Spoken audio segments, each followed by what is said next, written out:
The distinct block colours, the simplistic art style. This is of course the work of Toshio Saeki, an artist who managed to create works that evoked a playful nature, yet revealed a dark and often erotic underworld.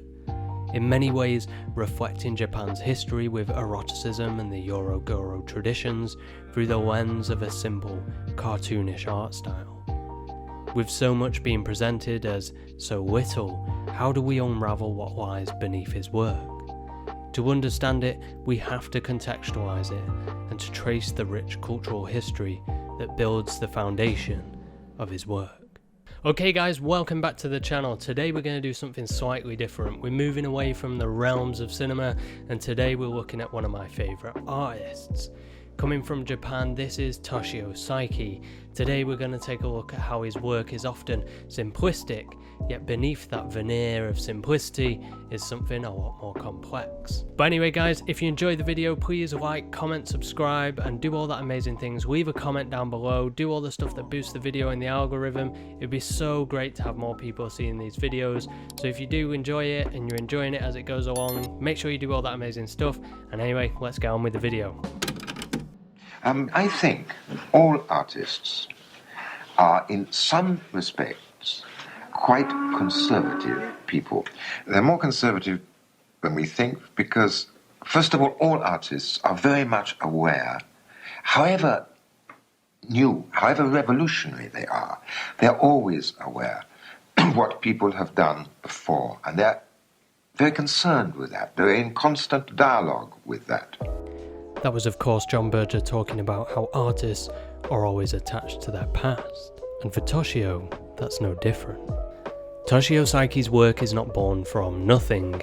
In many ways he's the evolution to many traditions and movements that came before him. He manages to pay homage to those that came first, whilst being able to keep the end product both unique and distinct. He explores themes that have been a part of Japanese culture forever. He depicts creatures and demons that populate folk tales, and he utilises art styles that are familiar and both recognised. With such a wealth of history to his work, we have to truly understand the past to comprehend the present.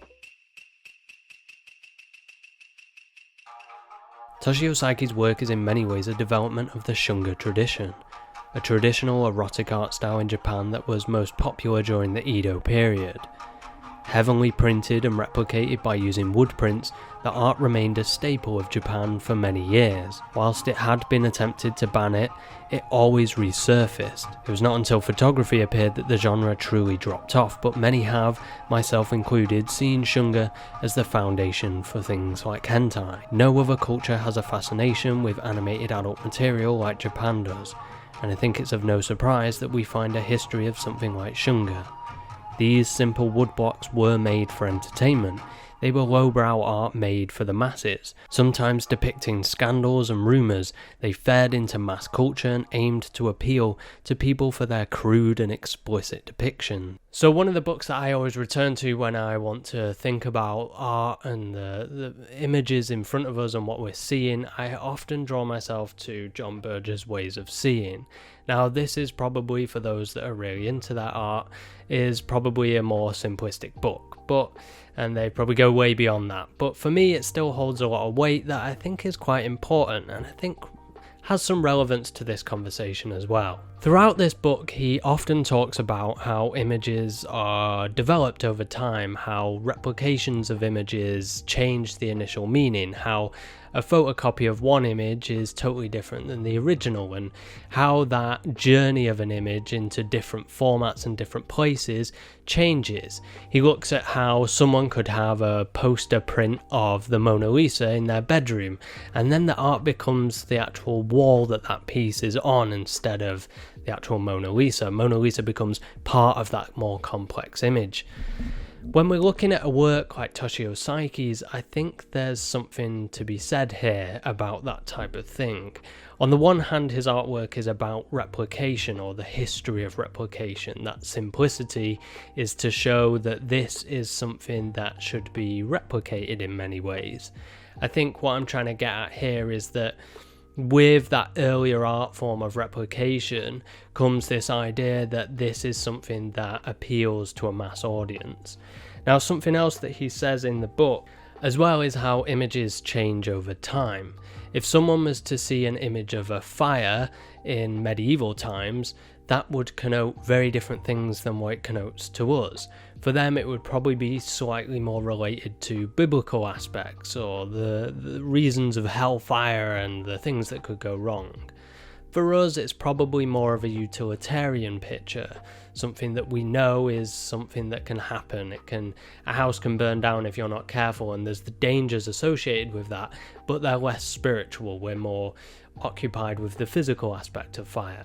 The thing is, when it comes to eroticism, and I think the thing that Toshio explores in his work, and I think that previously Shunga explores as well, is that it reveals that we've kind of not really changed that much. What I mean is that, okay, the image of fire changes over time, and what a medieval person might have thought about it is totally different than what we think about it. But when it comes to eroticism, it kind of helps draw a line between us and the people before us, because the reality is, not much has changed. The moment we were able to capture or depict the human form, we've kind of always went into eroticism. Interestingly though, Shunga here takes on a simplistic art style more for the necessity of printing. For Toshio, the simplicity reflects an artistic heritage as he evokes the Shunga tradition. He plays with tradition in that sense. Yet we can see above all else a clear and definitive link between these two.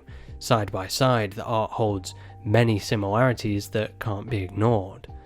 Despite his work invoking the Shunga tradition, it clearly also steps into the absurd. Surrealism is at the core of this work. A world of fantasy and the uncanny is present by calling upon the yokai tradition and the Ero Guro movement. As a result, he goes beyond Shunga to create images that depict a wealth of cultural traditions. The term yokai encompasses a diverse array of beings, from mischievous spirits that play tricks on humans to terrifying monsters that bring disaster. Traditionally, yokai have been depicted in stories, art and theatre, with many inspired by natural phenomena or human fears. Common types of the yokai include oni, ogres or demons, tengu, which are like bird creatures, and kappa, which are water-dwelling tricksters. If you've seen a Japanese horror film, you've probably seen one of these. If you've watched anime or read manga, then you've probably seen one of these. The yokai go beyond mythical creatures in Japan, and almost feel more like mascots at times. They're playful and represent a vibrant world beyond that of the physical, but they also reflect cultural ideas. Each yokai displays something from Japanese culture. For Toshio, they feed into his art to offer again a sense of tradition, and to bring forward a sense of the taboo to his work. We see so many of the yokai or yokai-inspired creatures often tempting humans or torturing them. Pleasure and pain go hand in hand in these moments, and the yokai only add to the devilish nature of seduction, temptation, impulse, and pleasure.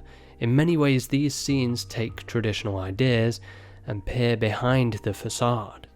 Japan, after all, is a society deeply rooted in conservatism, yet beneath their surface lies a contrasting world filled with complex and often bizarre attitudes towards sex. The country has a long history of sexually charged art like Shunga and more modern phenomenon like hentai and host clubs, revealing a culture that is both repressive and indulgent at the same time. Japan's strict public moral code exists alongside a very public world of eroticism. The contradiction of pleasure and pain, tradition and taboo is vividly captured in these surreal depictions, underscoring the deeply embedded cultural norms alongside a fascination with the forbidden. As a result, Toshio's work perfectly falls into the world of Ero Guro, a genre that blends eroticism and the grotesque, delving into the bizarre, the uncanny, and the perverse.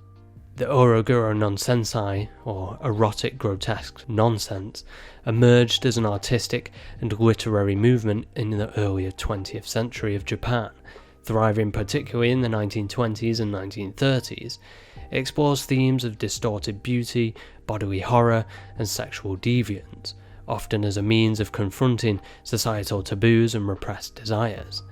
At its core, Ero Guro seeks to blur the lines between attraction, repulsion, seduction, and horror. The genre explores the extremes of the human experience, bringing together eroticism and violence to provoke, challenge, and unsettle the viewer, which is exactly what Toshio's work attempts as well. Hey guys, thanks for watching. If you enjoyed this video, then please like, comment, and subscribe, and do all that amazing stuff that so many of you already do. But it'd be amazing if more people were able to see these videos. I'd love to see some more people in the comments and just have a great conversation. I know we normally concentrate on films over here, but it was nice and refreshing for me to maybe talk about something else. It's actually a video I thought of doing like 2 years ago and just never got around to it.